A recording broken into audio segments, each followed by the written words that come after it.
Hello students, आज हम MCQs का डिस्कशन करने वाले हैं first chapter units and measurement का। तो टेक्स्ट बुक में आपकी एक्सरसाइज में देखो पहले 5 एमसीक्यूज दिए हुए हैं। पहले हम उसका डिस्कशन करेंगे और फिर कल मैंने जो आपको एमसीक्यू की शीट दी थी उसके एमसीक्यूज का भी डिस्कशन करेंगे। तो यहाँ पर देखो फर्स्ट क्वेश्चन क्या दिया है। एल, यहाँ एक डायमेंशन दिया है L1 M1 T-2 और आपको पूछा है कि ये किसका डायमेंशनल फॉर्मूला है। तो देखो हम इसको डायमेंशन को पहले यूनिट में कन्वर्ट करते हैं। लेंथ यानी मीटर, एम यानी मास यानी केजी और टाइम यानी second, second to the power -2। तो इसको हम ऐसा लिख सकते हैं KG metre second to the power -2। इसको पहले लिखा, इसको बाद में लिख दिया। तो केजी मीटर पर सेकेंड स्क्वायर, ये सेकेंड टू द पावर -2 को डिवाइड में लेंगे तो केजी यानी मास का यूनिट है और ये मीटर पर सेकेंड स्क्वायर किसका यूनिट है, एक्सलरेशन का। सो मास इनटू एक्सलरेशन, तो मास इनटू एक्सलरेशन यानी क्या, फोर्स। तो ये किसका डायमेंशनल फॉर्मूला होगा, फोर्स का। तो आपका आंसर आएगा फोर्स, तो ऑप्शन आएगा सी।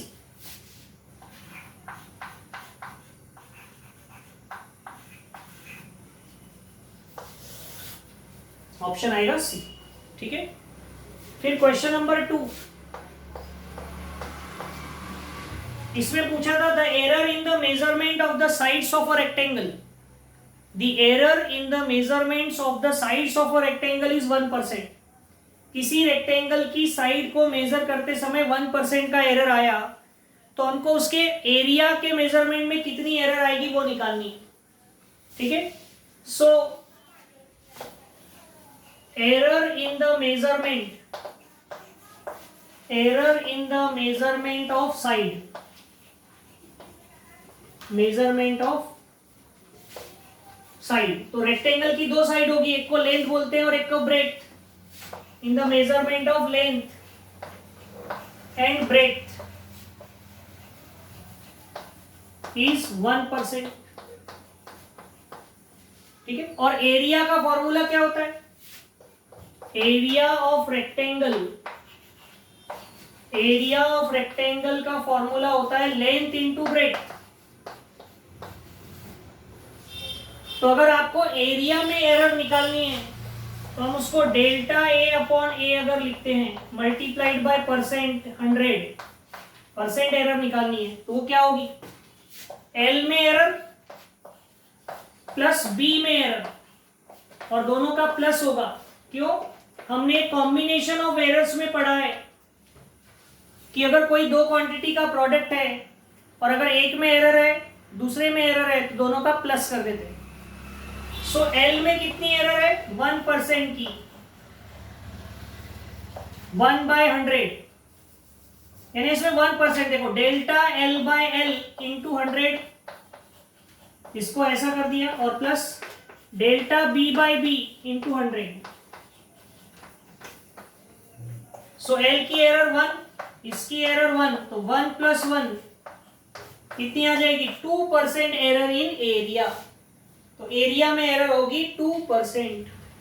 तो इस तरह से हम ये फर्स्ट और सेकेंड एमसीक्यू यहां सॉल्व कर सकते हैं, ओके।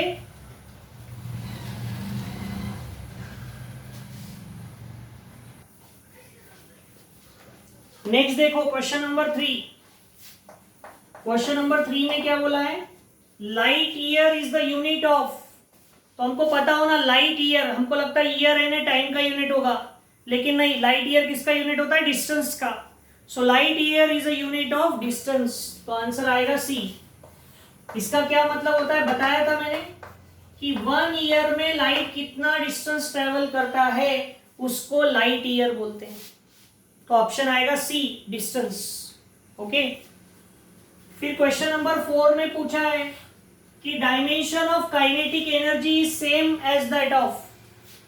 तो काइनेटिक एनर्जी यानी एनर्जी, काइनेटिक एनर्जी यानी एनर्जी, तो एनर्जी का यूनिट किसके यूनिट के बराबर होगा।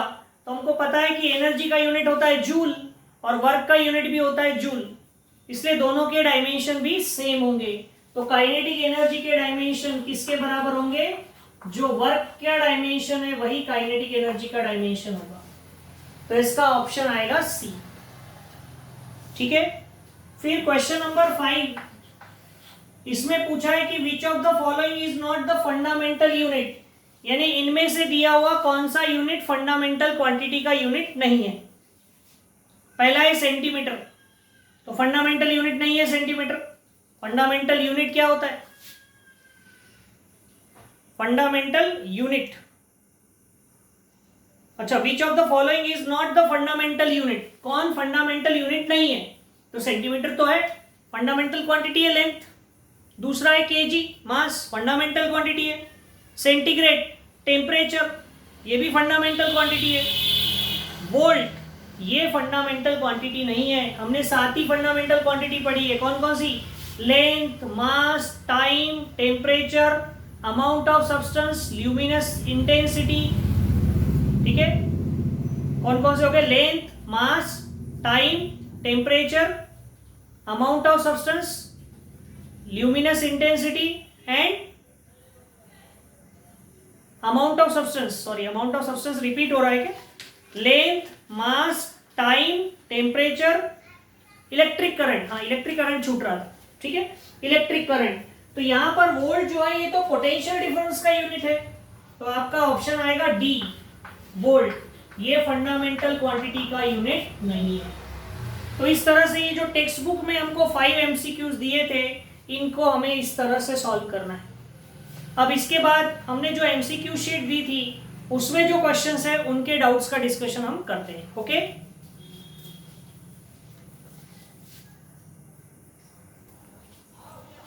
अब देखो ये एमसीक्यू शीट में यहाँ क्वेश्चन नंबर्स में मिस्टेक हो गई है, 1-1 2 बार आ गई। ठीक है, अब चेंज नहीं करता मैं इसको, 1-1 को 2 बार लिख देता हूँ। सिर्फ क्वेश्चन नंबर्स की काउंटिंग में मिस्टेक है। 25 क्वेश्चन होना, 24 हो गए। The requirement of good units are, एक अच्छे यूनिट में कौन कौन सी क्वालिटी होनी चाहिए? It should be variable. No, variable कैसे होना? आमगांव में अलग यूनिट है, गोंदिया में अलग यूनिट है, ऐसा नहीं होना। वेरिएबल तो नहीं होना। इजीली रिप्रोड्यूसिबल, हाँ होना चाहिए, जल्दी से बन जाना चाहिए। तीसरा, इनवेरिएबल एंड इजीली रिप्रोड्यूसिबल, ये ज्यादा अच्छा पॉइंट है। इनवेरिएबल भी होना है, चेंज नहीं होना चाहिए, और इजीली रिप्रोड्यूसिबल होना। और डी ऑप्शन लिखा है नॉट यूनिवर्सली एक्सेप्टेड। भाई तो यूनिवर्सली एक्सेप्टेड तो होना चाहिए। तो हमारा ऑप्शन आएगा एक अच्छे यूनिट में कौन सी क्वालिटी होना? It should be invariable, C option, invariable and easily reproducible.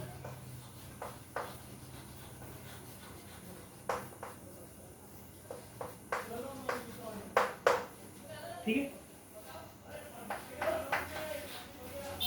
फिर the quantities which does not depend upon 2 or more than 2 fundamental units, ऐसी क्वांटिटी जो 2 या 2 से ज्यादा फंडामेंटल क्वांटिटीज पर डिपेंड नहीं करती, उसको हम कौन सी क्वांटिटी कहेंगे? Fundamental physical quantity. क्योंकि जो दूसरी क्वांटिटीज पर डिपेंड करे उनको हम डिराइव्ड क्वांटिटीज कहते हैं, जो डिपेंड न करे उनको कौन सी क्वांटिटी कहेंगे? फंडामेंटल। तो आपका इसका आंसर आएगा ए, फंडामेंटल। क्या आएगा? Fundamental physical quantity.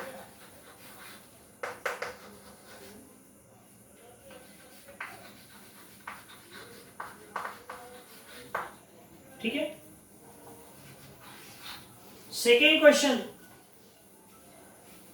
MKS system, ये कौन सा सिस्टम है? एमकेएस यानी मीटर किलोग्राम सेकेंड। ये ब्रिटिश सिस्टम है क्या? नो, उनके यहाँ तो एफपीएस चलता था, foot pound second. Matric system, matric system यानी जिसमें 1 और 10 और 10 के मल्टीपल्स आते हैं, जैसे 1 किलोग्राम 1000 ग्राम, 1 मीटर 100 सेंटीमीटर। ठीक है, 1 सेंटीमीटर 10 मिलीमीटर। तो ये जो रहता है ना डेसिमल वाला रोल, इसको मैट्रिक सिस्टम कहते हैं। तो एमकेएस सिस्टम में ऐसा ही होता है। ठीक है, मैट्रिक 1 किलोग्राम 1000 ग्राम, 1 मीटर 100 सेंटीमीटर। तो ये मैट्रिक सिस्टम होता है। एसआई सिस्टम है क्या? नहीं, एसआई सिस्टम तो बाद में आया। लोकल सिस्टम, लोकल नहीं है, ये पहले बहुत चलता था ये सिस्टम, लोकल नहीं था। तो ये कौन सा आएगा? B, metric system.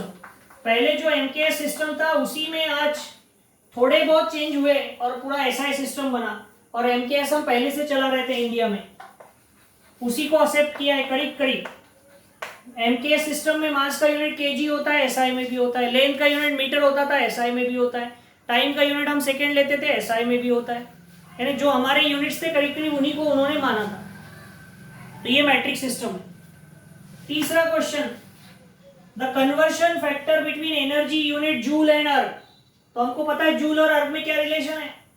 तो 1 जूल यानी क्या होता है 10 to the power 7 अर्ग। क्या होता है 1 joule equal to 10 to the power 7 अर्ग। तो कौन सा ऑप्शन आएगा, ऑप्शन डी। ठीक है, okay. Then next question number 4, order of magnitude of a number. तो हमने पढ़ा था क्या, order of magnitude of number यानी क्या होता है a into 10 to the power n, जहां पर a क्या होता है 0.5 से ग्रेटर देन और 5 से छोटा, और ये जो 10 का पावर n होता है इसको हम कहते हैं ऑर्डर। इसे हम क्या कहते हैं, ऑर्डर ऑफ मैग्नीट्यूड।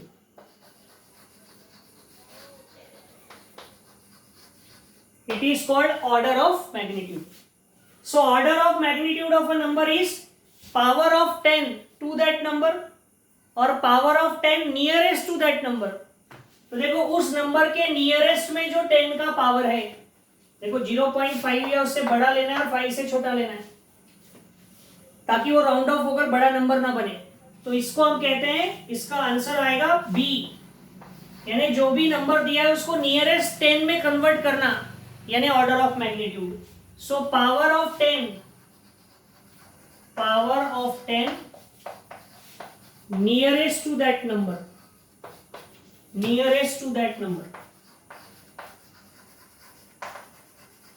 ये ऑप्शन आएगा इसमें। ठीक है, ऑर्डर ऑफ मैग्नीट्यूड। फिर क्वेश्चन नंबर 5 देखो क्या दिया है। क्वेश्चन 5 में दिया है कि एक वायर है जिसकी लेंथ कितनी थी, लेंथ L कितनी है 2.50 और उसमें एरर है 0.01 मीटर की। तो हमें इसमें परसेंटेज एरर निकालना है। तो देखो परसेंटेज एरर का फॉर्मूला क्या होता है, delta L upon L multiplied by 100, error upon original value multiplied by 100। तो यहाँ L गिनने में एरर कितनी हुई है 0.01, ओरिजिनल वैल्यू कितनी थी 2.50 मल्टीप्लाइड बाय 100। तो ये दोनों में 2 के बाद पॉइंट है, पॉइंट कैंसिल, सो 1/250 इंटू 100।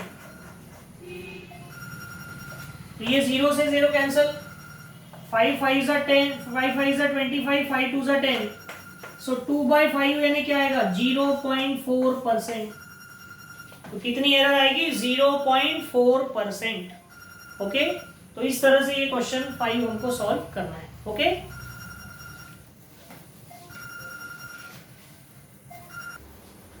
ओके, अभी देखो क्वेश्चन नंबर 6, ऐसा यूनिट ऑफ प्रेशर।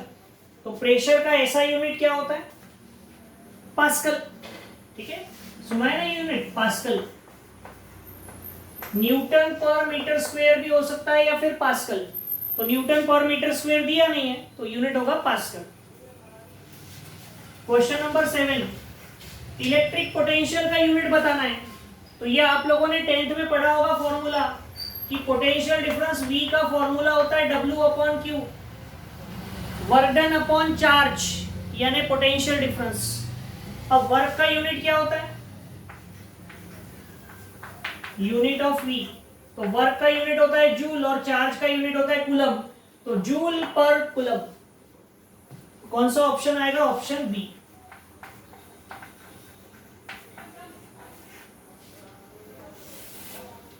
ओके, फिर उसके बाद क्वेश्चन नंबर 8।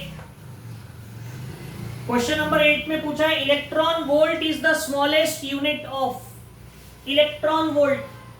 तो इसमें देखो हमने अभी फॉर्मूला पढ़ा, V का फॉर्मूला क्या है W/Q।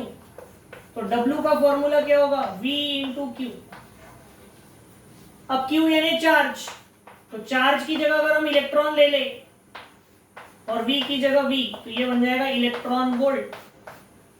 और ये किसका यूनिट आ रहा है, वर्क। वर्क यानी क्या, वर्क को हम एनर्जी भी कह सकते हैं।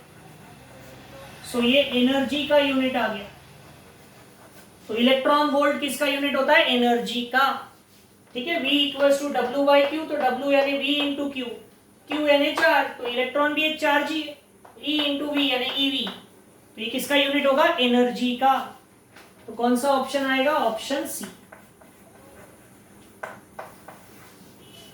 ठीक है, then next question number 9, candela is the unit of, तो ये तो हमने थ्योरी में पढ़ा है, फंडामेंटल क्वांटिटी है। सो कैंडेला किसका यूनिट है, luminous intensity, luminous intensity. Okay, फिर 10 क्वेश्चन है, एक डायमेंशन दिया है M1 L2 T-3, ये किसका डायमेंशन है, तो देखते हैं जरा, उल्टा चलते हैं। kg लेंथ यानी मीटर स्क्वायर और टाइम यानी सेकेंड। ओके, तो फोर्स, फोर्स का तो नहीं होगा, पावर, पावर यानी क्या होता है, फोर्स अपॉन एरिया। फोर्स यानी kg मीटर पर सेकेंड स्क्वायर और एरिया यानी मीटर स्क्वायर, ये भी नहीं होगा। तो फोर्स नहीं हो सकता, पावर नहीं हो सकता, सॉरी प्रेशर नहीं है, पावर है, सॉरी प्रेशर पे, फोर्स नहीं है, एनर्जी और वर्क। तो एनर्जी और वर्क दोनों के तो यूनिट सेम होते हैं, और वर्क यानी क्या होता है, फोर्स इनटू डिस्प्लेसमेंट। ठीक है, सो फोर्स यानी kg मीटर पर सेकेंड स्क्वायर और इनटू मीटर, ये भी नहीं आ रहा है। और वर्क का भी यही होगा, एनर्जी का भी यही होगा, तो पावर बच गया। अब पावर यानी क्या होता है, तो हम क्या करेंगे, यहां पावर का डायमेंशन निकाल कर देखते हैं। जो एमसीक्यू के ऑप्शन दिए रहते हैं ना, उस पर से सोचना। तो पावर यानी क्या, वर्क अपॉन टाइम। वर्क यानी क्या, फोर्स इंटू डिस्प्लेसमेंट। फोर्स का यूनिट क्या होता है, kg मीटर पर सेकेंड स्क्वायर। ठीक है, और ये एस यानी डिस्प्लेसमेंट, मीटर और अपॉन सेकेंड। ये हो गया kg मीटर का स्क्वायर और सेकेंड के पावर में -3, तो ये आ गया। ठीक है, तो किसका यूनिट होगा, ये पावर का। तो कौन सा ऑप्शन आएगा, ऑप्शन बी। तो इस तरह से ये क्वेश्चन नंबर 10 तक हम सॉल्व करेंगे। ओके,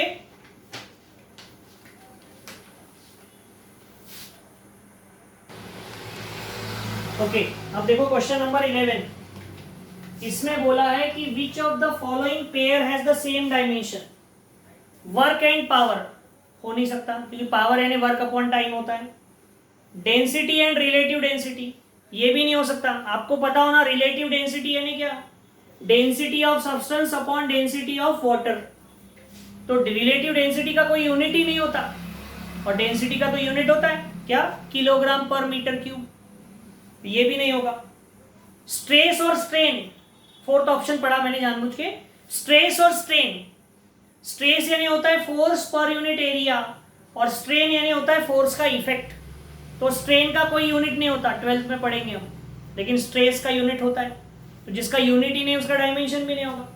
तो एक ही ऑप्शन यहां बचता है, वो है मोमेंटम और इंपल्स। तो देखो मोमेंटम, मैं बता रहा हूं दोनों के डायमेंशन कैसे सेम होंगे।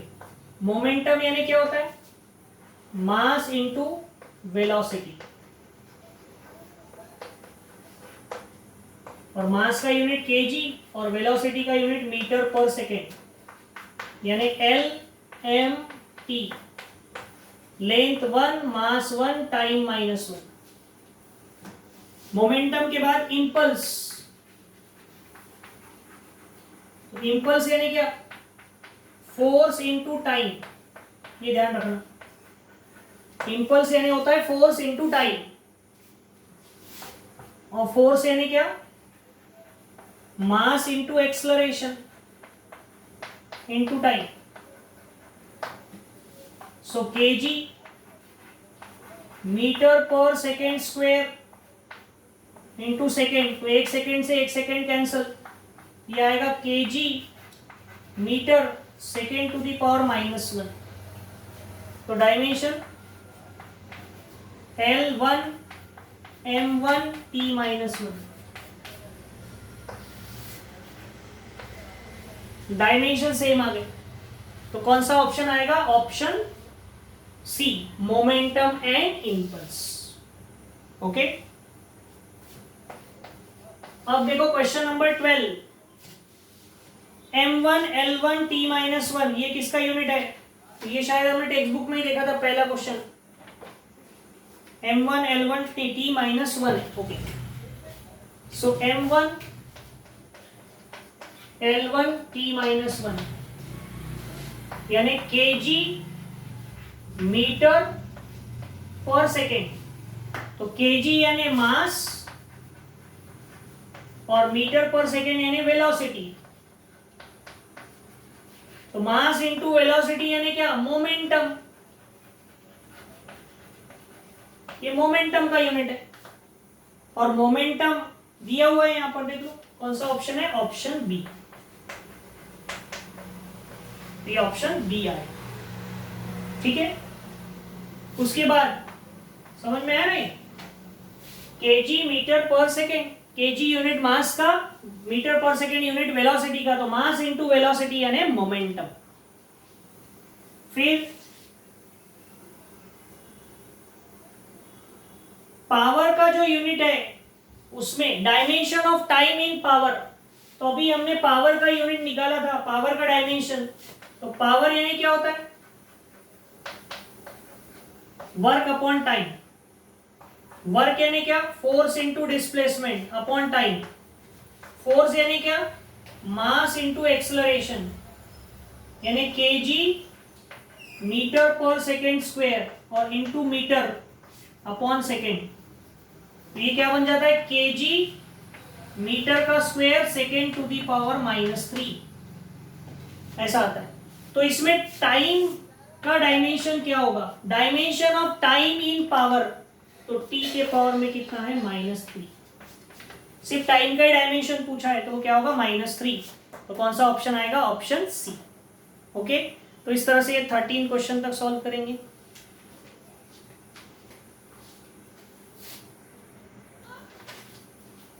अब देखो नेक्स्ट क्वेश्चन, क्वेश्चन नंबर 14। आपको एक ऐसा ऑब्जर्वेशन, एक ऐसा मेजरमेंट दिया है और इसमें सिग्निफिकेंट फिगर्स पूछे।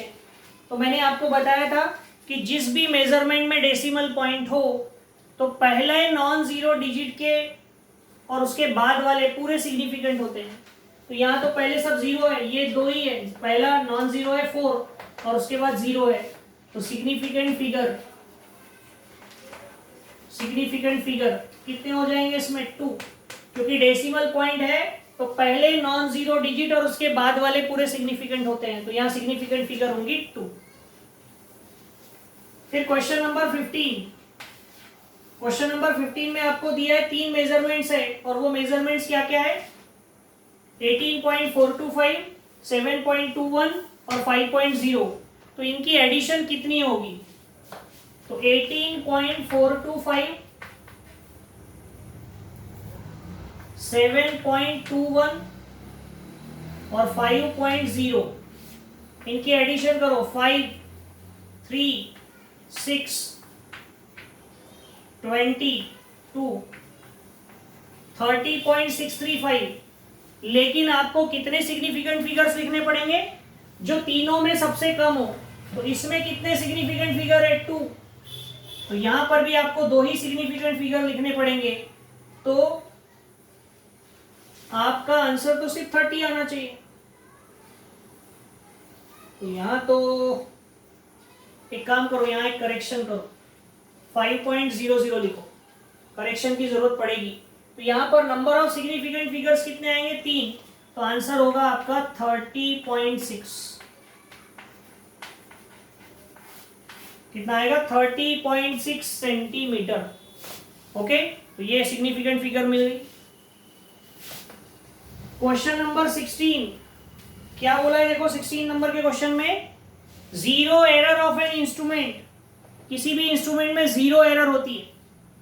ठीक है, जीरो एरर यानी बिना कुछ गिने भी, जैसे कोई वोल्ट मीटर है, उससे कोई करंट नहीं जा रहा है तो भी वो वोल्टेज दिखा रहा है, तो भी वो करंट दिखा रहा है, उसको जीरो एरर बोलते हैं।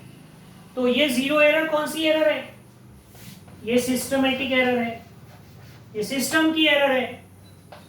ठीक है, रैंडम एरर नहीं है। रैंडम एरर यानी कभी एकदम धोखे से कोई वोल्टेज कम ज्यादा हो गया, उसको रैंडम एरर बोलते हैं।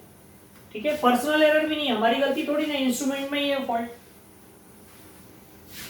Question number 17, the diameter of the paper pin is measured.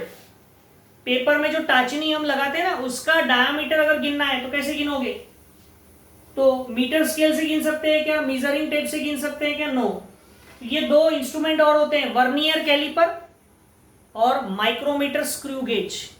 तो ये छोटे एकदम जो डायमीटर्स होते हैं ना, वो गिनने के लिए हम माइक्रोमीटर स्क्रू गेज का हम यूज करते हैं।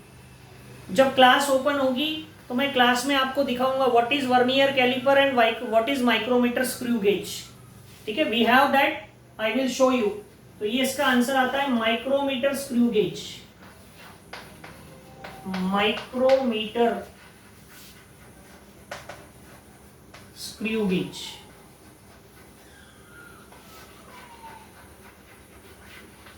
ठीक है, 18th, which of the following is not the unit of time. तो आर होता है, नैनो सेकेंड होता है, माइक्रो सेकेंड होता है, लाइट ईयर। लाइट ईयर नहीं होगा क्योंकि ये डिस्टेंस का यूनिट है, अभी पढ़ाई था हमने, बुक में भी था ये क्वेश्चन। ठीक है, next question number 19, identify the pair whose dimensions are equal. तो स्ट्रेस और एनर्जी होता नहीं, force and stress no, force and work no. देखो टॉर्क, टॉर्क यानी क्या होता है? ये पढ़ा है आप लोगों ने, टॉर्क। टॉर्क यानी होता है force multiplied by perpendicular distance. अभी और हमको 11 में पढ़ना ही है। किसी बॉडी को अगर रोटेट करना है ना, घुमाना है, तो हमको टॉर्क लगाना पड़ता है, फोर्स, और जिसके अबाउट घुमाना है उससे परपेंडिकुलर डिस्टेंस। और दूसरी चीज क्या थी? वर्क। तो वर्क यानी क्या होता है? Force into displacement. देखो वाला दोनों में पहली क्वांटिटी फोर्स है और दूसरी क्वांटिटी परपेंडिकुलर डिस्टेंस हो या डिस्प्लेसमेंट हो, दोनों का यूनिट मीटर ही होता है। तो दोनों के डायमेंशन क्या होंगे? सेम। तो कौन सा ऑप्शन आएगा? ए। इसका मतलब टॉर्क और वर्क दोनों सेम है क्या? नहीं, दोनों अलग क्वांटिटी है, लेकिन दोनों के डायमेंशन क्या है? सेम। ओके, तो ये हो गया क्वेश्चन नंबर 19।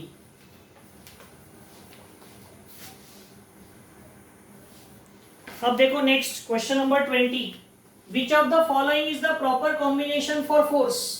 तो फोर्स यानी क्या होता है? मास इंटू एक्सलरेशन, और मास यानी केजी, और एक्सलरेशन यानी मीटर पर सेकेंड स्क्वायर। भाई देखो ऑप्शन, कौन सा ऑप्शन है? Option D. बहुत ही सिंपल सा क्वेश्चन है। 21 क्या है? फ्रीक्वेंसी का डायमेंशन पूछा है। तो मुझे बताओ फ्रीक्वेंसी यानी क्या होता है? 1 upon time, 1 upon time period. तो इसका डायमेंशन क्या होगा? एल होगा नहीं जीरो, मास होगा नहीं जीरो, टाइम होगा -1, ऊपर जाएगा तो कौन सा ऑप्शन है? सी। तो ऑप्शन आएगा सी। ठीक है, उसके बाद 22, द यूनिट ऑफ एनर्जी। तो हमको पता होना एनर्जी और वर्क दोनों का यूनिट सेम है, जूल जूल। तो यहां पूछा है उसने the unit of energy is same as the unit of work, क्योंकि जितनी एनर्जी रहेंगी उतना ही वर्क हम कर सकते हैं। Okay, 23, dyne second dyne second is the stands for the unit. तो डाइन किसका यूनिट है? फोर्स। और सेकेंड किसका यूनिट है? टाइम। तो फोर्स इंटू टाइम यानी क्या होता है? इम्पल्स। हमने पढ़ा है फोर्स इंटू टाइम यानी होता है इम्पल्स, लेकिन यहाँ इम्पल्स तो ऑप्शन ही नहीं है। ठीक है, तो इम्पल्स का डायमेंशन ऑफ इम्पल्स किसके डायमेंशन के बराबर होता है? Dimension of momentum. लेकिन दोनों अलग अलग क्वांटिटी है, लेकिन डायमेंशन सेम होते हैं। तो यहां पर हमको इंपल्स नहीं दिया है तो मोमेंटम दिया है, तो कौन सा ऑप्शन आएगा? Option B. ठीक है, तो ये आ जाएगा बी, मोमेंटम। और ये last question 24th, the number of significant figures 1.2005425 kg। तो डेसिमल पॉइंट वाला नंबर है, तो पहले नॉन जीरो और उसके बाद वाले पूरे सिग्निफिकेंट होंगे। तो पहला ही नॉन जीरो है, तो ये 1 2 3 4 5 6 7 8, तो सिग्निफिकेंट फिगर कितनी होगी? 8 है क्या? यहाँ है, तो कौन सा ऑप्शन आएगा? Option A. ठीक है, तो इस तरह से हमें इस चैप्टर के पूरे एमसीक्यू सॉल्व करने थे। तो ये हमारा इस तरह से फर्स्ट चैप्टर कंप्लीट हो गया है। From next class we will start with the second chapter. Okay.